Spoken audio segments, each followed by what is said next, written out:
Hi guys, and before you watch the next video, I just wanted to mention a new thing that we've got on AJ, the Player channel, the YouTube channel. So in answer to a lot of your comments, we need to invest in some new equipment and we need to get to some new places to bring you some even better content. And I thought, what better way of doing that than opening up a Patreon account or Patreon account from where you are in the world. If you would like to donate and help us to get bigger and better and bring you better quality videos, then just go to the home page on AJ the Player, the YouTube page. If you're on a PC, it's very simple. I've already put the link up and you can either donate a single amount. I'm not worried even if it's a single pound. It doesn't matter. It's all going to help. Or you can donate a regular amount as well. If you're on a phone or a tablet, it's slightly different. You have to just scroll across until you come to the About section. And that there will have the two links. It's got a PayPal link and the Patreon link. Guys, thanks for your support. We're doing our best to bring you the best quality videos possible. Enjoy the next video.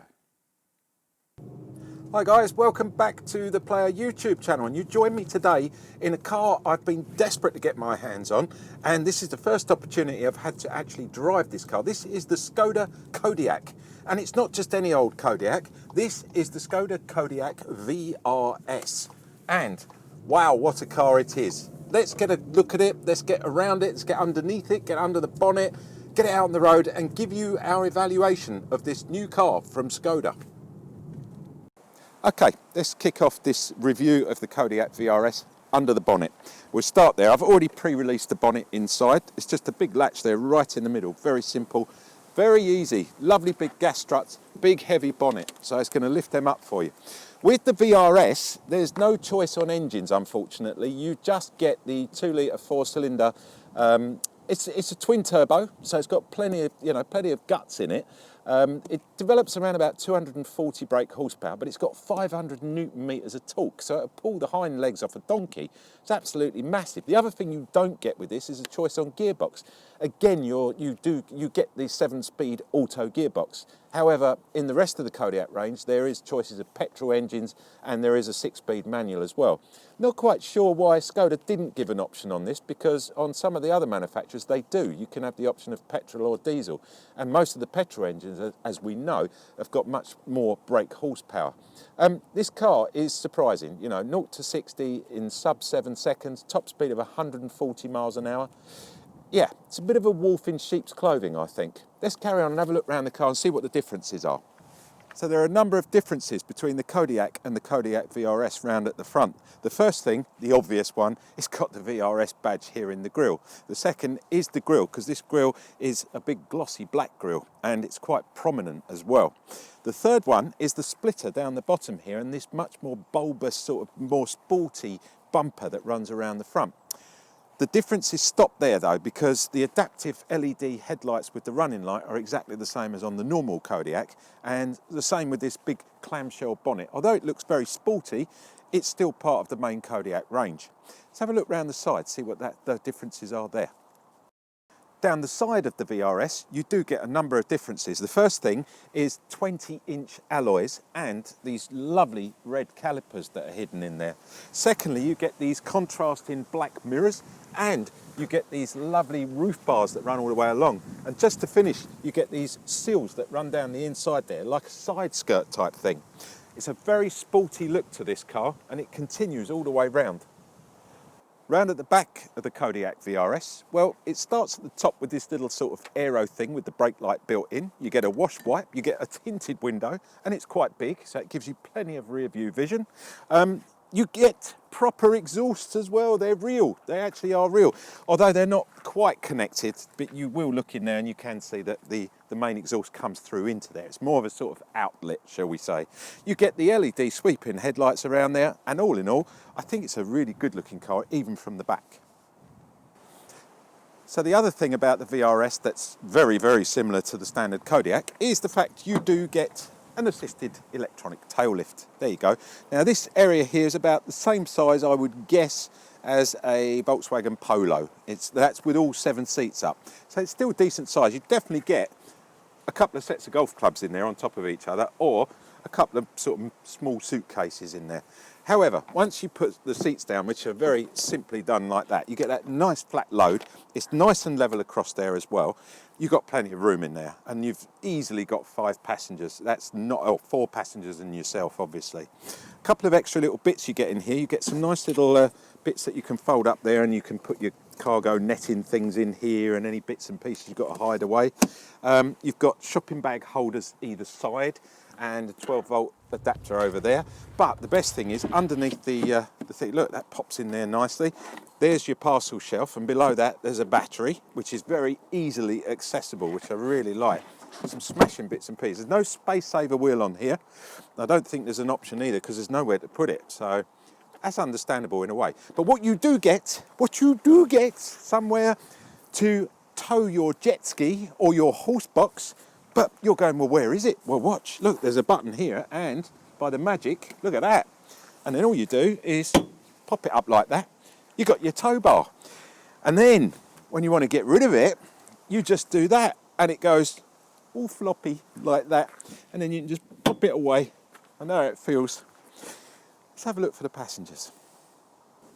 Right, guys, let's see what it's like in the back for the passengers. Before we have a look here, first of all, you'll notice, I've got a lot to tell you, so bear with me. Massive windows, tinted, obviously. These are really going to help with car sickness, especially anybody sitting in the back, kids especially. Huge windows. Alcantara, still here, all the way through. Red stitching, really nicely finished. Now, another good thing about this car, it's got a 3-way split through here. This centre piece here actually comes down on its own accord. Look at that. It's like, in the France, they call it the ski hedge. In England, we call it the B&Q, just popping down to get some wood to put through there because it will go the full length. I think you know what I'm talking about. The B&Q syndrome. But I love the fact that you've got that independent and you have got that versatility straight down the middle there. In order to get this seat to drop down, we need to move it forward a fraction like that. And then we pull this one here. So there's a handle one here and a little pulley one here. You pull that down there. That then clicks in, so it's all nice and safe. So you can just now, as a kid, you'll love this because you can just climb over the top there. Even look, as an old boy like me, even I managed to do that. And sitting here like that with that nice headrest up is very small. It's extremely tight and small in here. This would only really work if you're about 7 or 8 years old, I think. And I sort of passed that many, many years ago, as you can probably tell.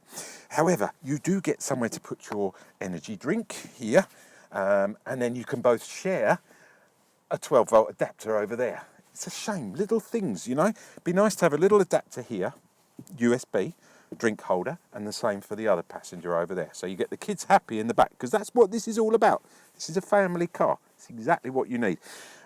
Another problem in the back here, unlike other manufacturers that we've done some reviews on, I'm not going to name them because that's unfair.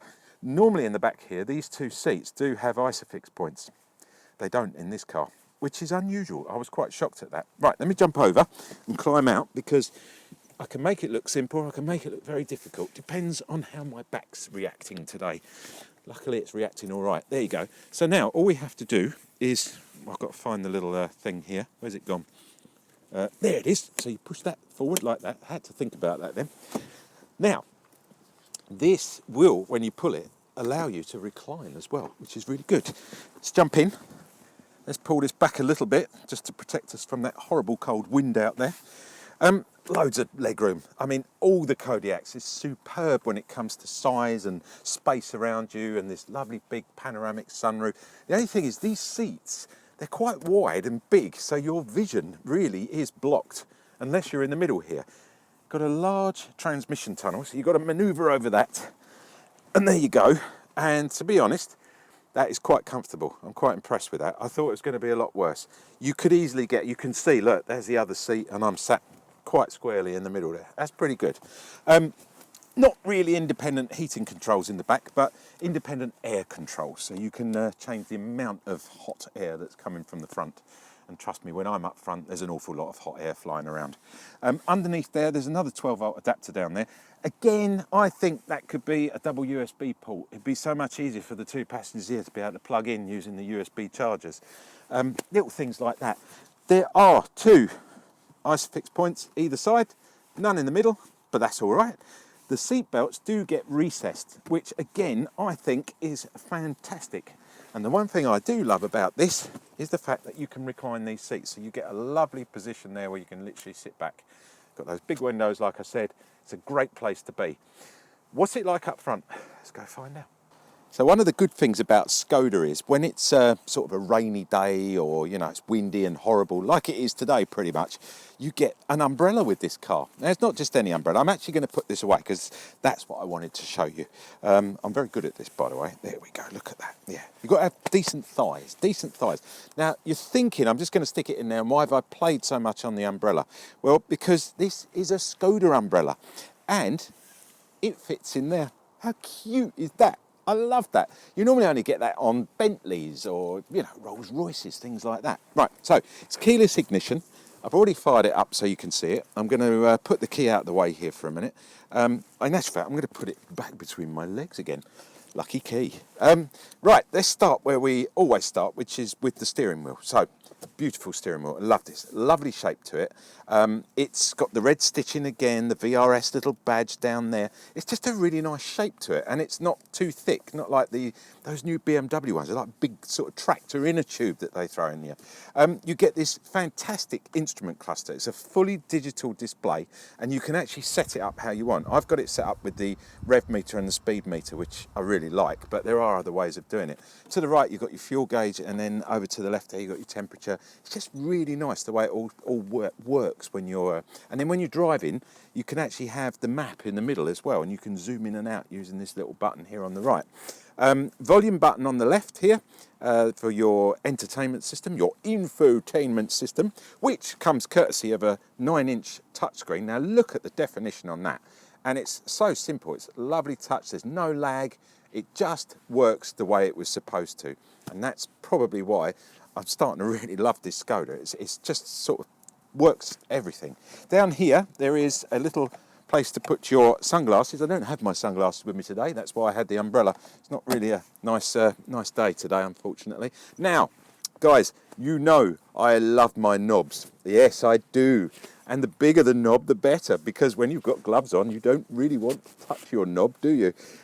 Knobs are here, look, 1, 2, 3, and they control the heating system. And the reason I say when you've got your gloves on is because when it's really cold and you get in the car, you don't want to be flapping around trying to push buttons to get your heating working. You've got your gloves on, you grab hold of your knob, and you can turn it up and turn it down without taking your gloves off.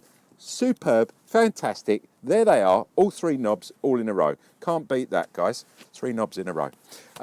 Gloves off, and then you do have to, unfortunately, for the volume, there is a volume button up here, but it's only touch your finger, and it's always there. You don't have to fiddle around looking for it, you know, that dame's doing it, oh yeah, turn the volume up, Dad, oh, bang, you know. It's there, you know where it is. Simple, same as the heating controls. Okay, hiding in here is a little place to put a phone. There is a 12-volt adapter, and there is a USB charge point there, and I put the hazard warning lights on. Didn't mean to do that. As we said when we were under bonnet, this is the 7-speed auto gearbox. Very nice. Just behind it, there's a mode button. If you push the mode button, it comes up here on screen. You've got 5 modes and an individual. So we've got, because this is an all-wheel drive car, so you need your mode button. You can have comfort, you've got eco, and the little picture changes at the back as well. You've got sport, then you've got your individual, you set it all up yourself, and then you've got your snow mode, which is all your forward. Look at that, lovely picture of the snow, lovely mountains, love the mountains. Another couple of bits, again, which Skoda excels in. Okay, this is a bit of a VW thing where it sits, you know, you set it up how high you want it, the old armrest there. You've got a decent thing, and the thing I'm talking about is this. This is the cup holder. Guys, look at that. How amazing is that? Now, the idea behind this cup holder is that you can plonk that in there like that. When you put your cup in, on the bottom are these rubberoid things, and they stop it turning. So you can actually move your water bottle around without it. You can actually do it with one hand. I haven't got one to show you, but the idea is you put your water bottle in, you're driving along, one hand, unscrew it, have a little drink, put it back again. Great, isn't it? Put your loose change in here, different denominations. Then, watch this, ready? Turn it over. It's a nice little pad. You can now use it to rest things in. And if I can get it back in, there you go, fits back in the other way up. Now, what I was thinking, I was looking at this and I thought, Skoda, if you're watching this, what you should do is have a rechargeable battery in here. Put that so that can be, with your phone, a charging port, a wireless charger. Great idea. 10% contracts in the post. Love it. I'll put it back this way up because we're probably going to make more use of the actual the cup holders. Now, more little bits and pieces, which again I absolutely love with Skoda. First up, before I show you those little metal accelerator and metal brake pad. Love it. Bit of B-roll, show you that down there. There you go. What do you think of that? Get my feet out the way. Really like those. Okay, those little extra bits and pieces I was talking about. So over here, look, this looks like, I know it's faux carbon fibre, you know, fake carbon fibre. It's got finger marks on it. That is the only thing in here. Get finger marks everywhere. Watch this, ready? Boo! How's nice. Let's do that one more time. I like that, ready? Boo! Even got sound effects as well. Don't come cheap these days.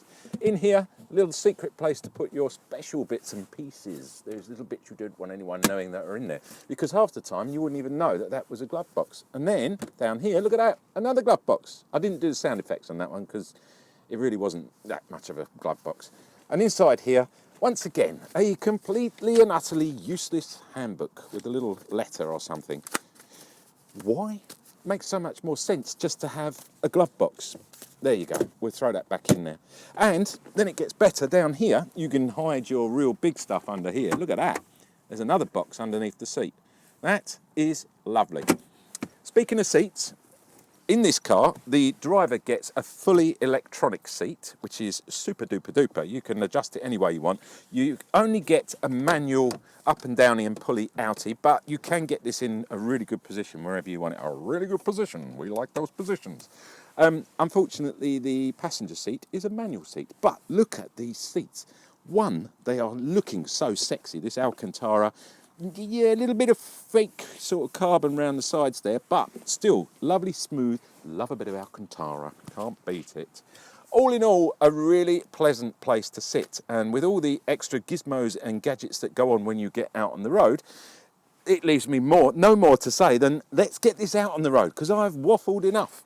Let's go out on the road and summarise the Kodiaq VRS and what we really think of this car. Right, here we are, guys. We're out on the road in the Kodiaq VRS, and let's see what it goes like, because that's what this review is all about, really. First of all, I think what I've noticed the most out of driving this for over a week now has been the sheer level of comfort that you get with this car. It's just lovely and quiet. There's great field of vision, massive windscreen in here, and with that panoramic roof and these big windows, it really feels light and airy. On top of that, you do get the benefit of having that sport mode and also having a manual gearbox, manual mode on the gearbox. I know this car obviously only comes with the 7-speed auto, but at the end of the day, it just does what it says on the tin. It's such a lovely gearbox as well. The only thing I would change is probably, I'm not a big diesel engine lover, and I don't like the fact that you can only get it in a diesel. I would much prefer it if you could have the choice out of the diesel or the petrol. But, at the end of the day, if we can't have the choice, we can't have the choice. We live with what we got. And this car does perform absolutely amazingly. It's, especially in the sport mode. I've had a lot of fun. Stick it in sport, whack it down into sport gearbox mode, and then you're on the paddles in the sport manual. And yeah, this will definitely put a smile on your face, trust me. Currently on the fuel, on the economy, let's have a look, because you'd think it's a diesel engine, it's 2 litre 4-cylinder. It says 34.8 since refueling, since start 28, but there again, we've been in town all the time. There we go, long term, 35.6, guys. I think that's pretty good for a 2 litre diesel twin turbo engine. And oh yeah, one thing, when you put it in sport mode, listen to the second turbo when it cuts in. So the first turbo gives you that power, and then the second turbo cuts in. It just really is just like screaming banshee. It's absolutely unbelievable. I love it. I wouldn't suggest you throw this car around too much when you've got the family in here, because don't forget it was designed as a family car, not really as a car to go throwing around the back lanes. So just wait until everybody else is out of the car, and then trust me, you'll have a lot of fun in this car. Speaking of around the back lanes, well, don't forget this is an all-wheel drive car. It's an off-road car, and I've taken it a bit off-road, and to be honest, it really is good. It's amazing. It really it absorbs all the potholes and the bumps, and I just feel confidence in this car. That's the best way of describing it. I feel really, really confident when I'm driving this car. And not only am I confident when I'm off-road, thinking, well, you know, this can pretty much handle anything that's thrown at it, but also when you're on the road, because of the safety aids and the things that the car comes with, like the blind spot mirrors, for example, is a perfect classic example. This is quite a long car, and you know, it's quite inevitable sometimes a car gets to a point where it's not actually visible in that mirror, and this car detects it. It's got those blind spot mirrors, which I've always said all along, you must have blind spot mirrors on every car nowadays, because I think it's imperative in order for us to stay safe and keep other people safe, like motorcyclists or even cyclists, you know, in traffic and things like that, because they've got this habit of going around you and things, you know. So yeah, definitely. Autonomous braking in town, this has got another thing, sign recognition. It's got auto high beam dipping as well. So those active LED lights that we talked about right at the beginning of the video, well, you know, at the end of the day, they've still got to be dipped, but this car does it for you. I love that. I love the fact it can sense when another car is coming or you're coming up behind another car. Little things like that, really, really nice indeed. Don't forget, you also get it's on a separate stick in this car. It's not on the steering wheel. You get the cruise control and you get the lane keeping control as well, which again is superb. You know, eventually we're all going to be driving these. Well, they're going to be driving us, aren't they? They're going to be, you know, keeping us in the lane, keeping us at a speed, keeping us at distance from someone else. At the end of the day, that's the way it's going to head. But for the moment, it's nice to have those little bits extra when you need them. So when you're sat there in the lane, it keeps you nicely dead straight as well. I really like that. So really, all-round car, it's not a bad car indeed.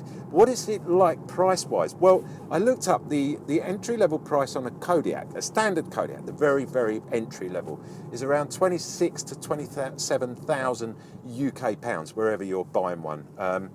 Now, this car starts at 43,000 UK pounds. And this particular car that I'm driving, looking at the spec, it's fully spec'd right to the top, is 49,000 UK pounds. Now, I was a little bit surprised at that. I would have thought it'd probably be quite a bit less than that. Not saying that there's anything wrong with the quality of this car. It's just I wasn't expecting the Skoda to actually hit that sort of high 40s mark. I thought about mid 40s, to be honest with you. But there you go. The entry level is 43,000 for the VRS. So, and this one just happens to have everything on it, and pretty much everything this has got on it, I would probably put on it anyway. So, I love the fact those big 20-inch wheels. I love the brake calipers. Try saying that when you've had a mouthful of suet. I love the red brake calipers. We'll get there in the end. Oh my God, sometimes I really do worry about myself. You know, little bits on this car that really do shine. And above all, I think it's a very good looking car. I love the sound of this in that sports mode. It just flies off the mark. It's just great fun to drive. You've been watching me, AJ the Player. Thank you for watching, guys. Don't forget, give us a big thumbs up if you like what you've watched. It really does help with our sponsors. And at the same time, if you want to see more of what we do, because we don't just do cars, come on. I mean, if you look over the last few videos we've done a helicopter, done a Playboy mansion, we've done a few decent cars. We did the Lotus Evija, whatever it's called. You know, there's loads of stuff out there that's of interest. You might find it interesting, you might not. But if you subscribe and you leave that bell sign unchecked, we'll remind you, and it'll come up every week, at least twice a week, because we're doing so much these days. There's plenty of stuff going on. We are part of The Player. Before you go, here's something free. There's something free for you. Don't run away. Don't finish this video, for God's sake. If you go to www.theplayer.co.uk, it's coming up down here. You can have a free 200-page magazine for men. It's an amazing bit of kit. It's got not what you're thinking, bums and boobies and things like that. No. Boats, cars, golf, wine, sport, interviews with celebrities, and it's all sorts of stuff that us guys love. Property, you know, supercars. I could just keep going and going and going. Big boys' toys, submarines. We've covered it all. It's all in there. It's yours for free. Just go to that www.theplayer.co.uk, subscribe. You must have an email. Just stick an email in there. Get the subscription. Have a look at the book. There's 36 issues on there. That's a lot of issues, especially as they only come out every quarter. There's a few, yeah, I'll let you do the maths on that one. Guys, thanks for watching Above All and Beyond. It's going dark. We're in a tunnel. There you go. We're back out again. Thanks for watching, guys. Really appreciate it. Catch you next week with something else, another video. Take care out there. See you soon.